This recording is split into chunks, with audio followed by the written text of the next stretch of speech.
Hi everyone. We're down to two more exercises in this chapter. We're going to do exercise 8-19 right now, which is the schedule of cash payments for a service company. So they tell us that Horizon Financial was organized on February 28th. Projected selling and administrative expenses for each of the first 3 months of operations are as follows. So we've got March, April, and May.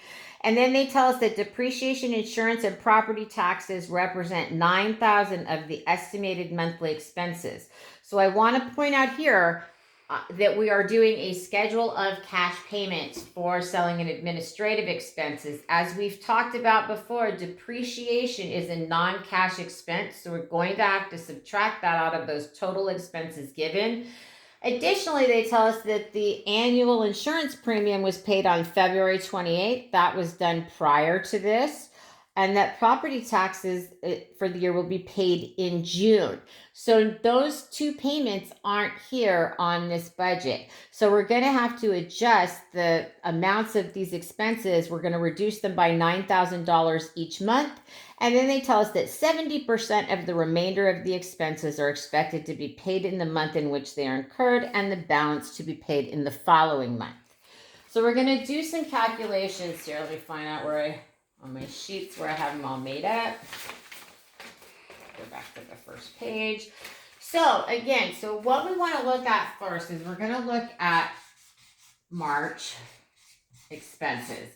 And the problem tells us that March's selling and administrative expenses were $52,400, and that $9,000 of that amount was either prepaid or is a non-cash expense. So remember that the depreciation is non-cash, the insurance premium was paid earlier in the year, and the property taxes won't be paid until June. But with the matching principle, we have to spread those costs out over the year so that we can match the specific expenses with the revenues that help to make them. So the total amount of cash expenses for March is $43,400. So the amount that'll be paid in March is $43,400 times 70%, because remember they say 70% is paid in the month incurred. So that amount is going to be $30,380 paid in March. And then the remaining 30% is going to be paid in April, and that amount is $13,020 paid in April. So we've got that. Then if we're looking at April's expenses, we're going to start out with $64,200. We're going to subtract that $9,000 of prepaids and non-cash expenses. That's going to give us $55,200. So the amount that we're going to pay in April is $55,200 times 70%, which is going to equal $38,640. That's going to be paid in April. And then 30% is going to be paid in May. So we're going to calculate that out before we move over to the schedule. And that comes to $16,560. $560 in May.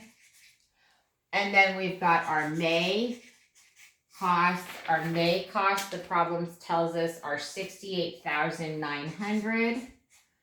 $68,900 minus the $9,000 in non-cash and prepays gives us $59,900 in cash expenses, selling and administrative expenses, and the amount of that that's going to be paid in May. So we're going to take the $59,900 and we're going to multiply that by 70%, which is going to be $41,930 will be paid in May. So let me put paid here, paid here, paid here. So I could calculate out for June, but June isn't on my schedule of cash payments. It's not on the schedule of cash payments, so I don't have to worry about making that calculation. So now what we're going to do is we're going to fill in the table using the information that we calculated out earlier. Switching pages with my notes. So if we're going to look here, we've got March listed here, paid in March. We've calculated out that of the March payment, of the March bills, $30,380 are paid in March.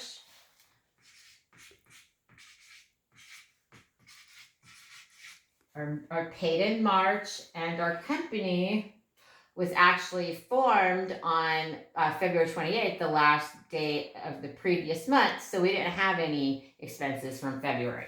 So we've got $30,380, so we expect that our cash payments for selling and admin for March will be $30,380. So we've taken care of the March amount.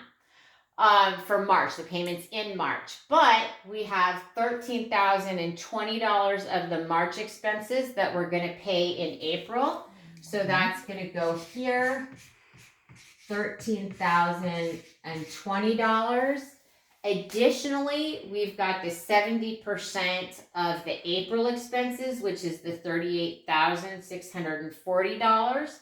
That's going to go here.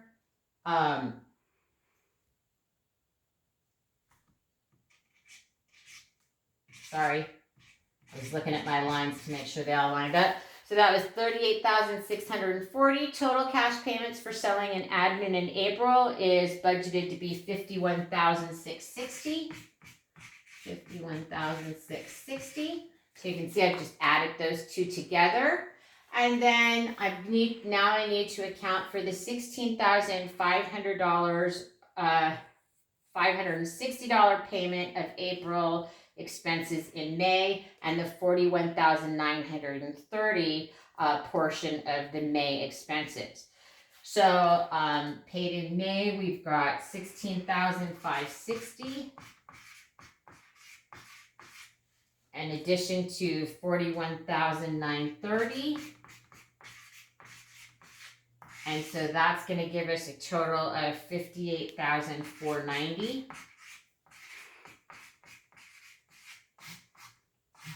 So again, I want to take a look at this just so we see how this goes, because we need to know how much cash has got to go out there, right? Because we've also got cash receipts budgets. We need to balance out how many of our accounts receivable are coming in and things like that so that we can meet these cash obligations. But remember, this is 70% of our March expenses, and then we've got the remainder that come in April. This is 70% of April's expenses, and the remainder of that's paid in May. And this is 70% of the May cash expenses. The remainder will be paid in June. So you've got all these here. It's budgeted. We'll see something very similar in the cash receipts budget, which wasn't listed on your homework, but I want to just let you know that's important. Like we did in the first exercise for this chapter, we accounted for cash coming in and cash coming out. So again, this would help us figure out, we would have this instead of like our entertainment expense in exercise 8-1, we would have cash payments for selling and administrative expenses. And that is exercise 8-19.